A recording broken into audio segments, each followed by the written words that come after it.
Hey everyone, my name is Nathan and welcome to Hale. So I want to start a new series on my channel and who knows how long it will last. Basically the idea will be on the 15th of each month I will release some sort of Criterion related content. Now I've chosen the 15th because that is the day that the Criterion Collection announces which new titles they are adding onto their collection. So I figured it'd be a fitting day to release my Criterion content on that same day so that can just be the great day of the month where we get Criterion news and maybe you can sit down, relax, and hopefully enjoy a video by me talking about Criterions I love. I did a poll on Instagram and on YouTube about which movie you would like me to talk about first from the Criterion Collection, and 12 Angry Men won in a landslide. And so we are talking about 12 Angry Men, specifically 12 things I love about 12 Angry Men. In no particular order, number one, the long takes. And with the long takes, I also want to acknowledge the long lines that are delivered. The opening sequence when they all walk into the room to decide the fate of this young man who has been trialed for the murder of his father is a very long take. There are lots of long shots that don't end for a while. But on top of that, there are also long shots of characters just talking. A lot of long lines. I mean, yes, there's interrupting. Sure, it happens a lot in the movie, but there are also plenty of opportunity for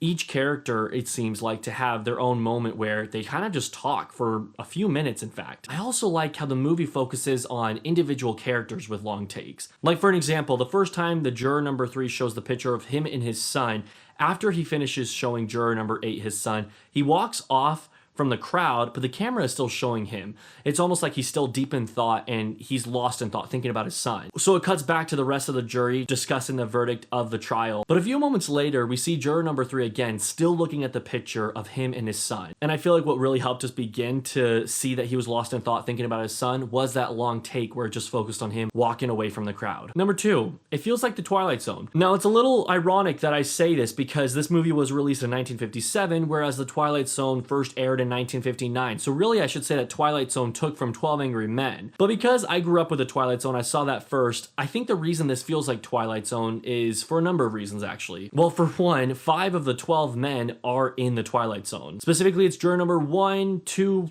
5, 6, and 7. Some of them are even in more than one episode. And so me, a big fan of Twilight Zone, I always get so happy seeing this movie because it's just cool to see so many familiar faces all in one movie together. It feels like the Twilight Zone in a lot of the camera shots and the angles that they use. For an example, the camera looks down on the men, it looks up at the men. It gets closer in on their faces, especially when the tension starts to build up in the movie. There are some shots that really stand out to me, particularly when it just shows the men staring right at the camera and it's complete silence. It feels almost as if I'm watching the Obsolete Man episode where there's a crowd of people staring me down. It really builds up the tension and I really like it. Number 3, the heat. We find out very early on into the movie that it is very hot. The fan isn't working. They are visibly sweating through the clothes on their faces. Their faces are drenched. It is very hot. It's almost as if you start to feel hot as well because you hear the heated conversations, definitely pun intended, and you're right with them in that room where they discuss the verdict of this 18-year-old man. Something that I find really cool is how juror number 4 is never found to be sweating. However, when he starts to get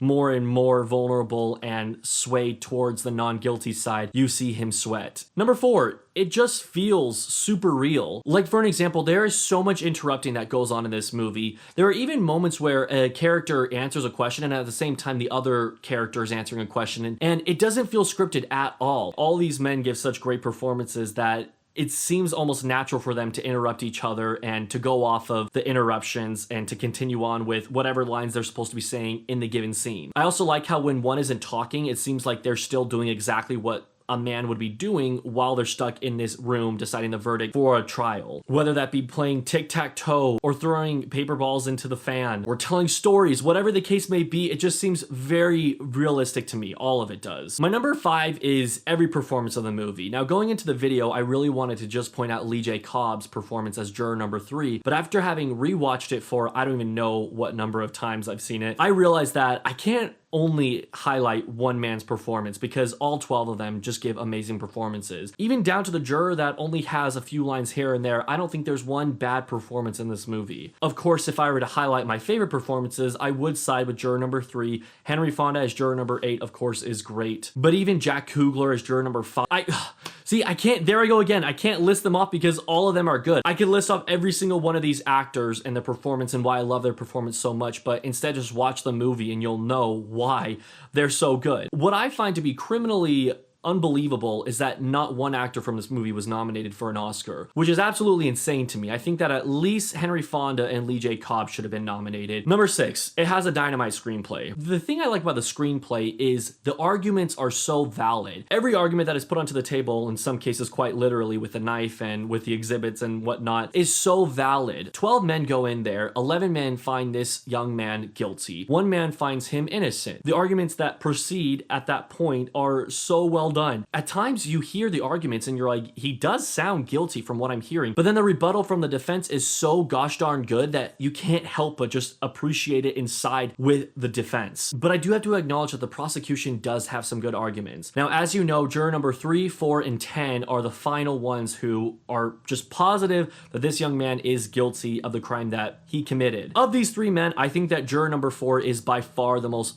logical prosecutor. Juror number 3 and 10 are mostly just angry. They just yell a lot, and that's not bad. I think it's great to have those characters in the movie, but they never really bring anything to the table as far as their own arguments or their own ideas. Whereas juror number 4 actually brings arguments. He actually argues the defense, and I like the way he interacts with the other men. I like how he's calm, I like how he's serious, and that final moment where he decides that this guy is innocent. I love that turning point. Number 7, 12 Angry Men has so many drop the mic moments. For one, when Henry Fonda takes the knife out and stabs the table. I think that's the first real big drop the mic moment where you're watching it and you kind of turn into Leonardo DiCaprio out of Once Upon a Time in Hollywood, where you point to the screen, you're like, oh, look at that, did you see that? Another drop the mic moment when juror number 3 threatens juror number 8 and saying, I'll kill you, because he calls him a sadist. And then juror number 8 responds by saying, you wouldn't really kill me though, would you? When they cast the votes a second time and juror number 8 proposes that if everyone is unanimous in saying that he is guilty, he will agree, and they can finish the case. I love when juror number 9 is the one who admits that he's the one who voted not guilty, not juror number 5. And then when juror number 4 is getting a drink of water and juror number 3, Lee J. Cobb, is saying how Henry Fonda's character, juror number 8, was just baiting him, just making him mad on purpose so that he would say that. And then juror number 4 gets back at him and says, well, he did a good job at it. There are just so many drop the mic moments that make me so happy about this movie, and I think that's why so many people love 12 Angry Men. Number 8, juror number 9 is yelling at juror number 7, and as he's yelling at him, juror number 7 just like leaves the room, goes into the bathroom. Juror number 9 gets even angrier, and juror number 8, Henry Fonda's character, says, he can't hear you, he never will. I think that this line right here really just sums up the pride and the closed-mindedness of so many of these jurors in this film. That line is so powerful because so many of them had already made their mind up. They had seen what evidence they thought to be true without even really further considering it. Some of them were even so set in their ways that they even admit that you couldn't change their mind in 100 years, yet by the end of the movie, they're completely swayed to the not guilty side. I love that line from Henry Fonda because it really represents how close-minded these jurors are. Number 9, the ending of the movie. I love how the movie ends with them not going out to dinner or anything fun like that, singing Kumbaya, but it simply ends with them grabbing their coats, leaving the building, and going on to live the rest of their lives. Particularly a few scenes that I love is when juror number 8, Henry Fonda, puts the coat on Lee J. Cobb's character, juror number 3. And then on top of that, I find it really cool how juror number 8 and 9 introduce themselves officially with their names, and then when they proceed to walk out with the rest of the other 10 men, you see juror number 3, the last one to walk out. He's the final one to make his way out. He walks very slowly compared to the rest of them. You can tell he's just kind of messed up inside, you know? Like, he has a lot that he's been holding on to. So much is said in just his walk, his slow walk out of the building. Number 10, the symbolism. I'm sure that if I dived into 12 Angry Men a little bit more, I could find so much more symbolism, but on this rewatch, the things that stood out to me were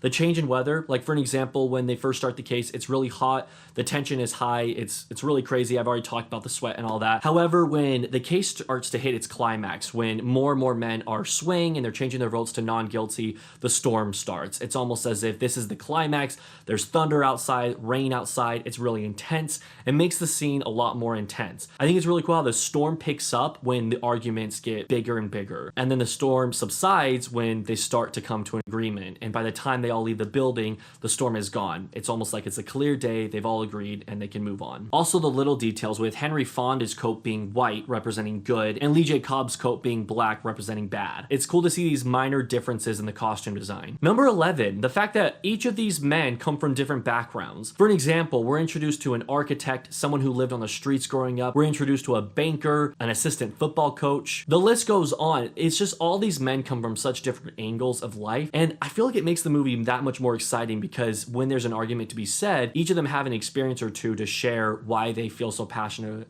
about the side that they do. And that even goes for the prosecuting side, the ones who believe that this young man is guilty. I like how they even bring their experiences into their side of the argument. I think the most obvious example of this is juror number 3 holding on to his poor relationship with his son, how he's really taking his anger out from his son onto this 18-year-old kid. And finally, number 12, it's one of the best underdog stories ever. Henry J. Fonda starts all alone, being the lone defender, saying that this man is innocent, and he slowly persuades every man of the jury to agree with him that he is innocent. Not to get all sappy, but it's kind of inspiring to, stick to your guns, not change just because the crowd changes. There are a few men in this movie that change their vote just because everyone is changing their vote. Now, Henry Fonda isn't the only hero. I remember juror number 11 is the one who calls juror 7 out for changing his vote just because he wants to leave. In fact, he says, you can't just change your vote that he's not guilty because you want to leave. This is a man's life. If you think he's not guilty, tell us why he's not guilty. Don't just say he's not guilty. But there are my 12 reasons for why I love 12 Angry Men. Now, I'm sure I could think of several more, many more. I love this movie. It's in my top 10 of all time. Let me know why you guys love this movie. Let me know symbolism points that I might have missed in my own video. I'd love to hear your thoughts on 12 Angry Men. What makes you love it so much? I appreciate you guys for watching. Have a great day. Happy Criterion Day.